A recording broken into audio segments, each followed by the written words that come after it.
Il se passe quelque chose de grave en direct. Un paradoxe saute aux yeux. Plus Donald Trump apparaît en public, plus ceux qui l'ont le mieux connu parlent ouvertement de déclin. Son ancien avocat principal à la Maison-Blanche affirme aujourd'hui que Trump est dément, en déclin cognitif, et que nier l'évidence revient à mentir à ce que l'on voit. Ces derniers jours, Trump s'est endormi pendant des conférences de presse, a perdu le fil de ses phrases et a semblé désorienté dans le bureau ovale. Lors d'un événement avec des enfants, une fillette visible à l'écran recule, visiblement mal à l'aise, tandis que Trump somnole. Lors d'une autre scène, une conférence est brutalement interrompue, les journalistes sont évacués et une personne proche de lui se bouche le nez. Ces images ne racontent peut-être pas une simple fatigue, mais quelque chose de plus profond. Et si le vrai signal n'était pas ce qu'on vous dit, mais ce qu'on coupe à l'écran? Ce qui se joue ici dépasse largement une simple gaffe télévisée. Sur une période très courte, plusieurs scènes s'enchaînent. Trump s'endort pendant des prises de parole officielles. Il ne reconnaît pas immédiatement des personnes debout à côté de lui. Il dévie complètement des questions directes, parlant de bâtiments quand on l'interroge sur la réserve fédérale.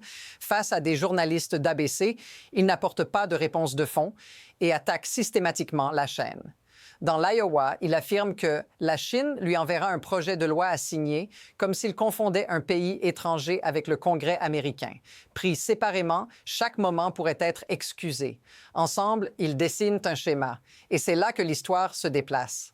La question n'est plus « est-ce une mauvaise journée ?», mais « combien de fois cela peut-il arriver avant que ce soit impossible à ignorer ?» Notice ce qui manque systématiquement. Aucune explication cohérente, aucune correction immédiate, aucun effort pour recentrer. Alors pourquoi maintenant? Pourquoi ces scènes s'accumulent-elles sous les caméras, sans filtre, sans contrôle apparent? Parce que c'est ici que le récit commence vraiment à changer. Celui qui tire aujourd'hui la sonnette d'alarme n'est pas un adversaire politique, c'est Ty Cobb, l'ancien avocat en chef de Donald Trump à la Maison-Blanche.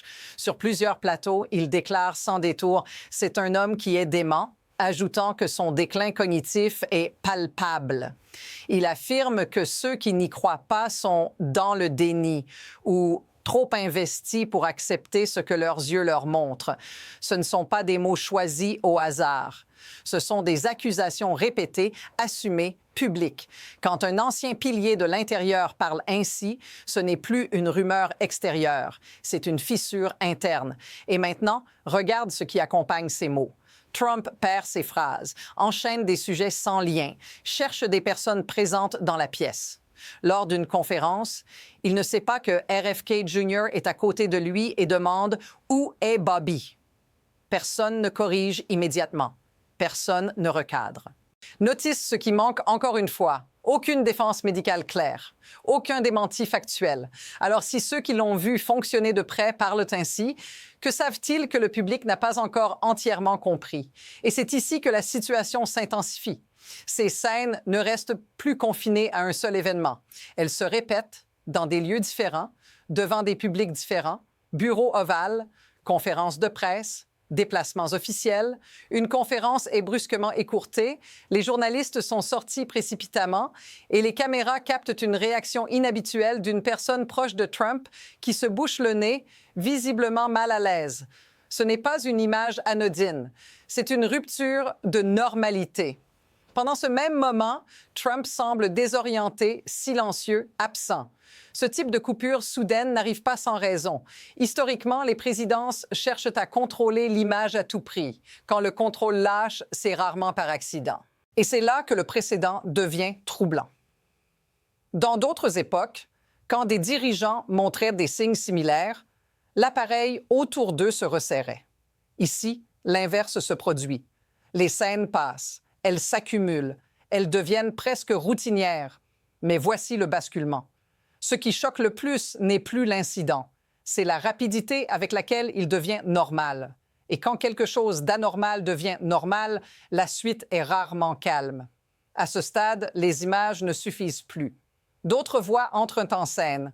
Un médecin, interrogé à l'écran, explique que les comportements observés, Perte du fil, difficulté à trouver ses mots, inattention, discours tangentiels sont cohérents avec certaines formes de déclin cognitif liées à l'âge.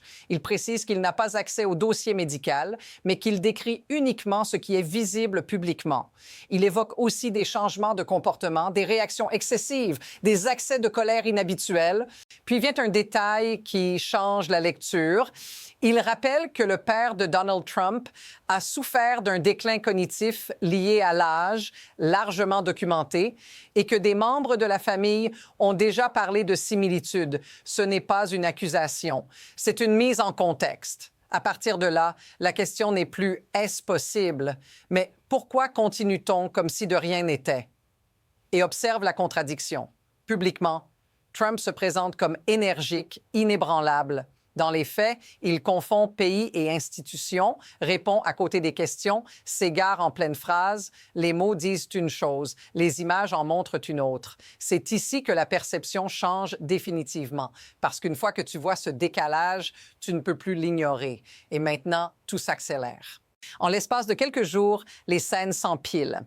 Trump attaque violemment un journaliste d'ABC au lieu de répondre à une question simple. Il qualifie la chaîne de fake news, coupe la parole, refuse toute réponse de fond. Puis, presque sans transition, lors d'un discours dans l'Iowa, il affirme que la Chine va lui envoyer un projet de loi à signer, comme s'il confondait un État étranger avec le processus législatif américain. Personne sur scène ne le corrige. Peu après, interrogé sur une enquête concernant Jerome Powell, il ne traite pas le sujet. Il parle de bâtiments, de coûts au mètre carré, de ses propres projets immobiliers. La question disparaît. La réponse n'existe pas. Ce n'est plus une dérive occasionnelle, c'est une perte de contrôle en chaîne. Chaque interaction ajoute de la pression. Chaque sortie publique réduit la marge de correction. Et autour de lui, l'appareil ne ralentit pas. Il avance, comme si personne n'osait appuyer sur pause. Et voici la vraie question, celle qui commence à inquiéter même les observateurs les plus prudents. Que se passe-t-il si cette dynamique continue sans frein? Et c'est ici que ça te concerne directement. Quand un président décroche publiquement, ce ne sont pas des images abstraites. Ce sont des décisions, des réactions, des silences qui touchent des millions de personnes. Quand une question simple sur la justice, l'économie ou la sécurité reçoit une réponse sans lien, personne ne récupère l'information manquante. Elle disparaît. Quand un dirigeant confond les rôles, les institutions ou les interlocuteurs, ce flou se propage vers le bas. Pour le public, cela crée une instabilité invisible mais réelle. Les marchés réagissent à l'imprévisibilité. Les alliés observent les hésitations. Les adversaires testent les limites. Et toi, sans même t'en rendre compte, tu vis dans un environnement où les décisions paraissent de moins en moins lisibles. Il n'y a pas besoin de slogan pour que ça ait un impact. Il suffit de voir un président s'endormir, perdre le fil, attaquer au lieu de répondre. La confiance s'érode en silence. Et si tout cela te semble étrangement familier, ce sentiment de malaise diffus, de scène qui ne tourne pas rond, dis-le dans les commentaires. Parce que ce que beaucoup ressentent sans le formuler commence maintenant à devenir impossible à ignorer. Et la suite n'est plus seulement une question de personne, mais de système. Voici le point que la plupart des analyses évitent. Malgré ces scènes répétées, discours décousus, attaques contre les journalistes, confusion des rôles, conférences écourtées, la machine continue d'avancer. Les événements sont maintenus, les caméras tournent, les communiqués tombent. Même quand Trump ne répond pas aux questions, quelqu'un parle à sa place. Quand il s'égare, la scène est coupée. Quand il attaque, l'attention se déplace sur le conflit, pas sur le fond. Ce n'est plus seulement une question d'homme, c'est une mécanique, un système conçu pour produire du mouvement, pas de la clarté. Le chaos devient une fonction. L'imprévisibilité détourne l'attention. Chaque polémique remplace la précédente avant qu'elle ne se stabilise. Et observe l'incitation centrale. Les moments les plus troublants sont aussi ceux qui génèrent le plus de réactions, de clips, de partages. Le spectacle protège le vide. Le bruit couvre l'absence de réponse. Voici ce qui dérange vraiment.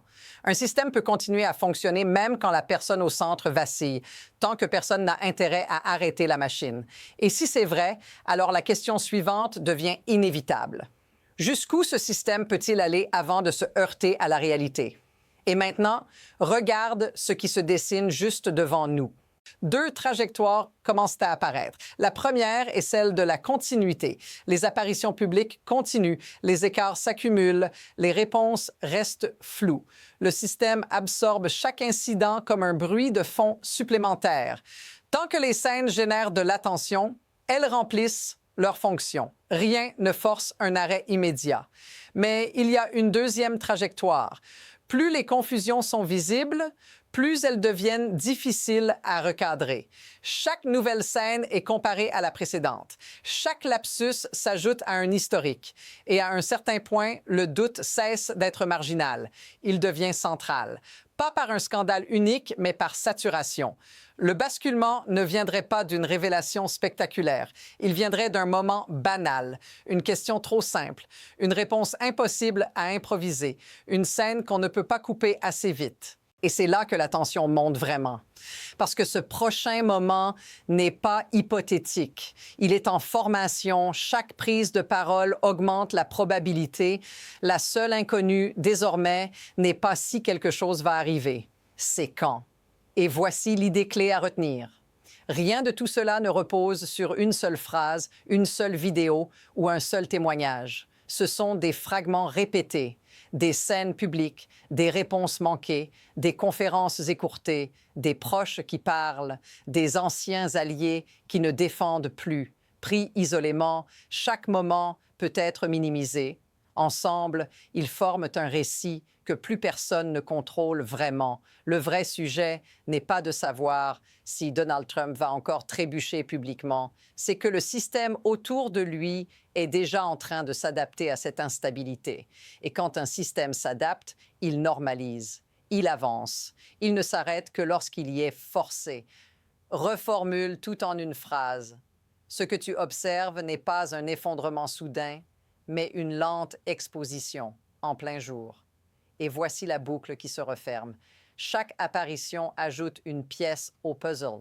Chaque déni rend l'image plus nette. La prochaine scène ne fera pas que choquer. Elle confirmera ce que beaucoup pressentent déjà. Si tu veux comprendre ce qui se passe après ce point de bascule et pourquoi les prochains mois comptent plus que les précédents, abonne-toi et reste ici. Parce que cette histoire n'est pas terminée, elle commence à peine.